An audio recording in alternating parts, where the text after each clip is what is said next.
Olá, muito boa tarde a você. Chegamos. Seja bem-vinda, seja muito bem-vindo. Está no ar o Pauta Aberta desta terça-feira, dia 6 de maio de 2025. A você de casa, sempre ligado aqui com a gente na TV Evangelizar, obrigado pelo carinho da sua companhia. Vamos então, a partir de agora, com os nossos destaques do programa de hoje. O golpe a aposentados e pensionistas do INSS, processos administrativos já foram abertos contra sindicatos investigados no escândalo que levou o dinheiro de milhões de beneficiários pelo país. O Brasil, de desafios na educação. Pesquisa nacional aponta que o país tem hoje quase 30% da população formada pelos chamados analfabetos funcionais. São pessoas que têm dificuldades na leitura de um texto simples, sofrem para se expressar e pouco avançam em contas simples de matemática. A um dia do início do conclave, o Vaticano apressa preparativos nos bastidores para a escolha do novo Papa e volta a revelar para o mundo tradições seculares. Você vai ver ainda o turismo em crescimento na Bahia leva o estado ao 3º lugar no ranking nacional do setor. Fique ligado com a gente, o Pauta Aberta começou.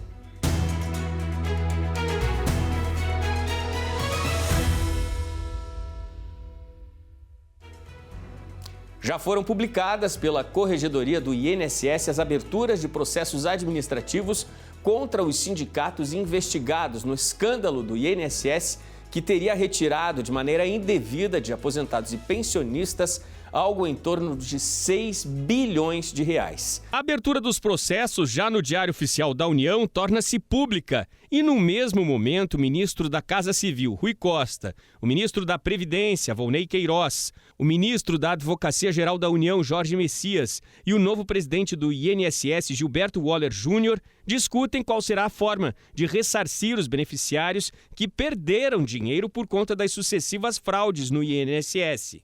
Discutem também como as associações que receberam irregularmente serão cobradas para que paguem o que foi tirado de forma indevida de aposentados e pensionistas.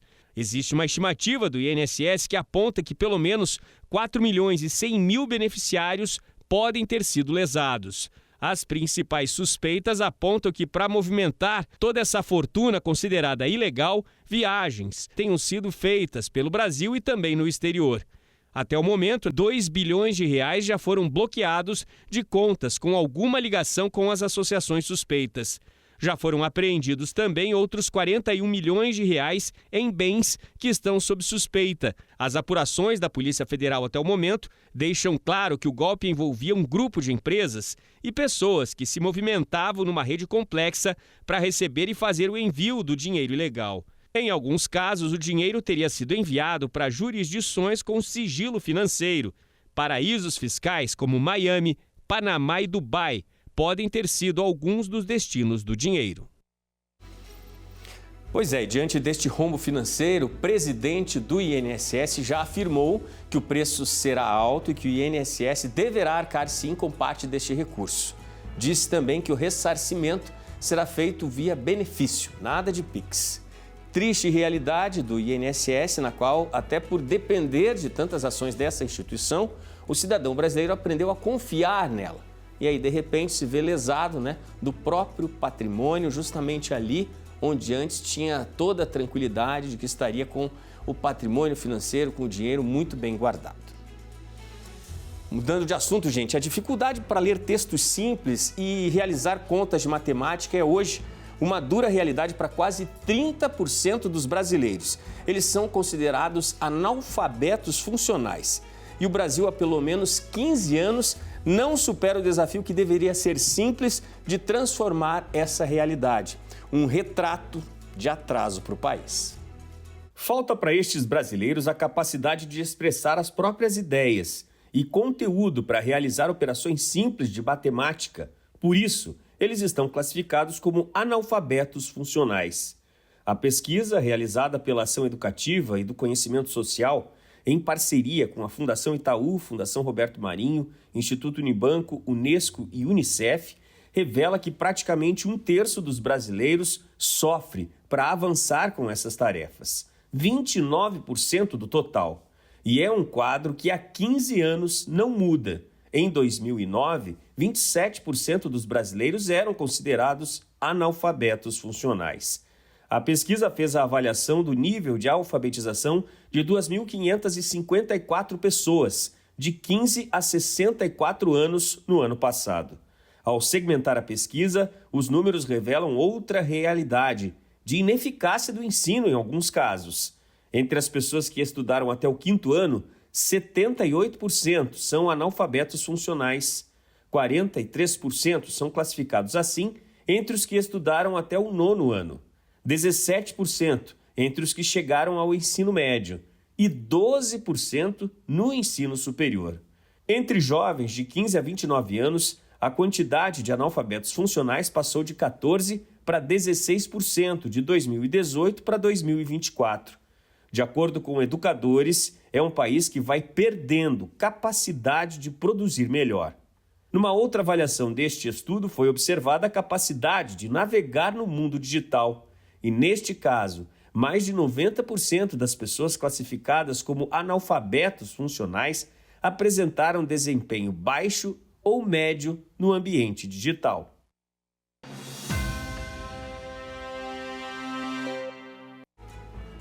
No Vaticano, terminou o período de luto após a morte do Papa Francisco e começa a ser escrita uma nova página para a Igreja Católica. Quem será o novo Papa a partir deste ano de 2025? Os 133 cardeais que podem votar e que podem ser escolhidos começam amanhã a definir na Capela Sistina quem será este novo líder. A morte do Papa Francisco deu início a tradições que culminam na eleição do próximo chefe da Igreja Católica por meio de um conclave de cardeais.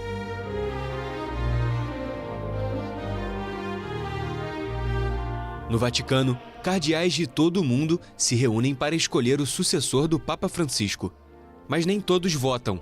Desde 1970, apenas menores de 80 anos podem participar efetivamente da votação. Este ano, há 133 cardeais elegíveis de 71 países.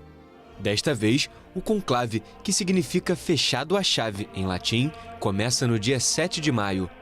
Os cardeais seguirão para a Capela Sistina, onde a votação será realizada, jurando não se comunicar com o mundo exterior. O mestre de cerimônias então dará a ordem extra homines, que significa todos fora, e todos aqueles que não tiverem permissão para votar deixarão a capela.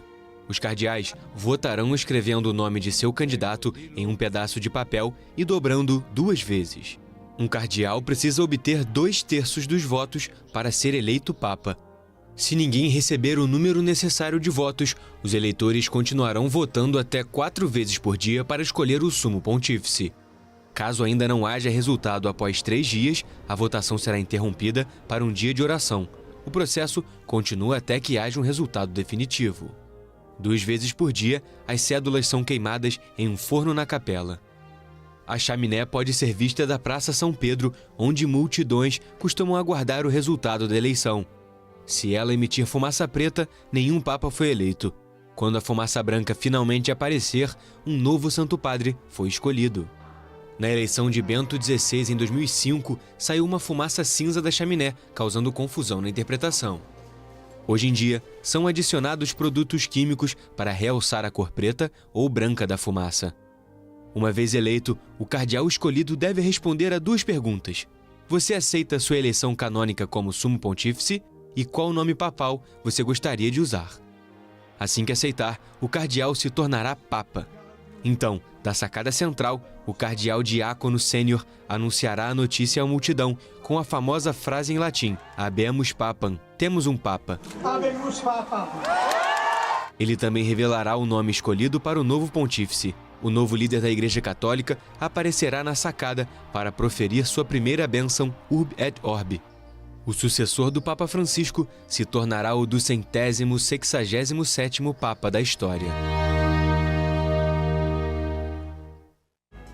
É o mundo inteiro, né, nessa expectativa, aguardando para saber quem será o novo Papa. Veja no próximo bloco, a campanha Maio Amarelo por mais conscientização no trânsito já começou em todo o Brasil. Em Curitiba, a Patrulha do Transporte quer coibir aqueles que se arriscam na rabeira dos ônibus pela cidade. O intervalo é rápido, eu volto já. A TV Evangelizar também está no Instagram. Segue a gente por lá.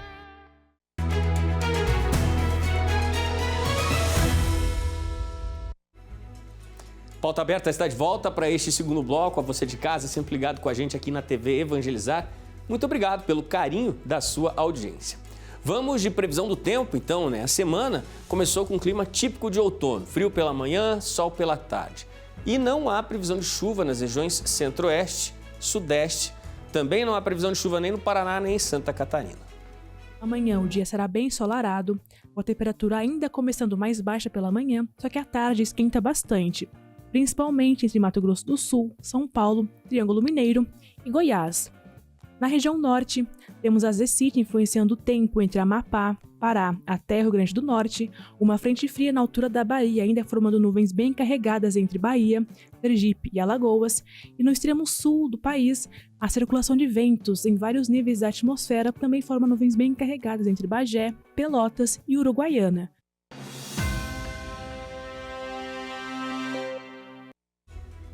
Alerta no trânsito pelo Brasil. Começou a campanha Maio Amarelo. O tema geral, de acordo com o Observatório Nacional de Segurança Viária, é mobilidade humana, responsabilidade humana. Em Curitiba, no lançamento da campanha, foi lançada a Patrulha do Trânsito.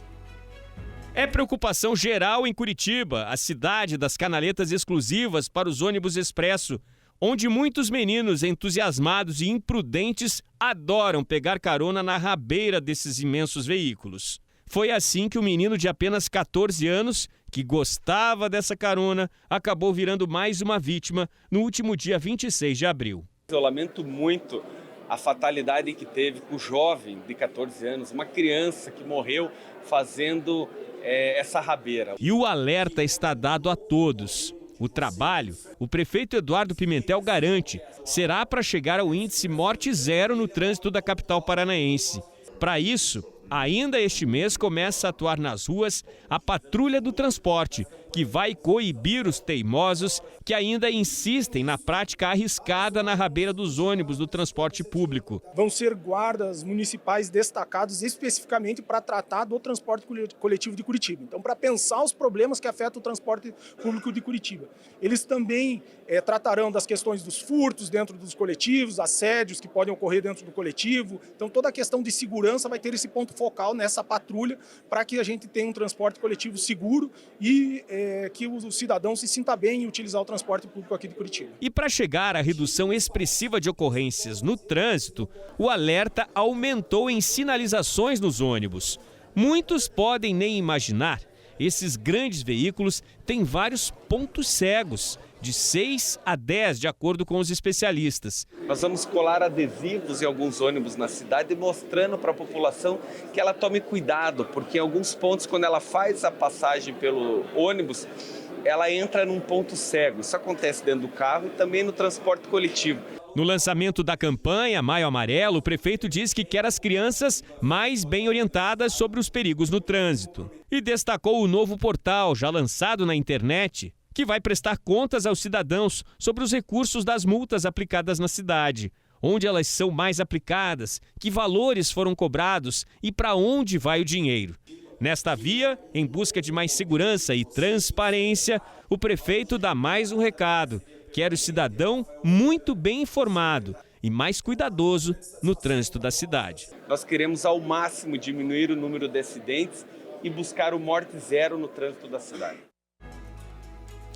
Está chegando ao fim o prazo que eleitores em situação irregular têm para alinhar o quadro na Justiça Eleitoral. Este é um dos assuntos de hoje no nosso Giro de Notícias com a Marília Schesch. Olá, bem-vinda, Marília. Olá, Odilon. Os brasileiros que estão em situação irregular com a Justiça Eleitoral têm até o dia 19 de maio para regularizar o quadro e evitar o cancelamento do título de eleitor. O prazo vale para eleitores que não votaram, não justificaram e não pagaram a multa relativa à ausência nas últimas 3 eleições consecutivas. Segundo o Tribunal Superior Eleitoral, mais de 5 milhões de eleitores estão com a situação irregular. Para regularizar o título de eleitor, basta entrar nos sites oficiais do TSE ou dos tribunais regionais eleitorais, clicar em Consultar Situação Eleitoral e seguir os passos informados. A Federação Brasileira de Bancos alertou para o aumento de golpes em compras online em meio ao Dia das Mães. Como a data leva milhares de brasileiros às compras, quadrilhas especializadas aproveitam esse período para cometer crimes. Uma das principais abordagens dos criminosos no período são páginas falsas que simulam e-commerce e promoções inexistentes enviadas por e-mails, mensagem de texto ou mensagens pelo WhatsApp. Criminosos também clonam sites de varejistas famosos para induzir os consumidores ao erro, colocando uma letra a mais no endereço do site, o que pode ficar imperceptível para o cliente. Fique atento e boas compras! O Brasil subiu 5 posições no ranking global de Índice de Desenvolvimento Humano divulgado pelo Programa das Nações Unidas para o Desenvolvimento. O relatório, que analisa os dados de 2023, mostra que o país saiu da 89ª para a 84ª colocação entre 193 nações avaliadas. Segundo o relatório, a melhoria do Brasil se deve principalmente ao aumento da renda nacional bruta per capita e à recuperação nos indicadores de saúde. O IDH é um indicador criado pela ONU que mede o progresso dos países com base em 3 dimensões: expectativa de vida, acesso à educação e renda per capita. Eu volto com você, Odilon. Obrigado, Marília. Muito importante, né, esse avanço do Brasil aí nesse ranking, nesse posicionamento. Olha só, gente, o turismo na Bahia cresceu aproximadamente 8,4% em 2024. Com isso, o estado chegou ao 3º lugar no ranking nacional. Adriana é mãe de Alexandre e os dois vieram de São Paulo para curtir Salvador pela primeira vez. Muito bom. Espero voltar novamente. Gostei muito por ser a primeira vez. No verão é uma coisa, a gente vende, porque chega navio, tem muito turista. E agora você sabe que é baixa estação, inverno, aí vai coisando a vendagem. Mas dá para vender bastante aqui água, refrigerante, cerveja. O turismo na Bahia cresceu cerca de 8,4% em 2024, na comparação com o ano anterior, de acordo com o IBGE. Entre os estados do país, a Bahia teve o 3º maior crescimento no setor, ficando atrás apenas do Pará, com 9,7%, e de Santa Catarina, que registrou alta de aproximadamente 9%. Ainda segundo a pesquisa, mais de 10 milhões de pessoas passaram pelos principais aeroportos da Bahia em 2024. Com as festas populares, como o Carnaval, o São João e outros eventos ao longo do ano, a expectativa é de que o setor mantenha o ritmo de crescimento em 2025. E o Pauta Aberta de hoje se despede com as bonitas imagens da Bahia, que cresce bastante no setor do turismo, Salvador e tantos outros lugares especiais. Você de casa, fique sempre ligado na nossa programação. A qualquer momento, mais notícias nos nossos boletins. Boa noite, bom descanso. Até amanhã.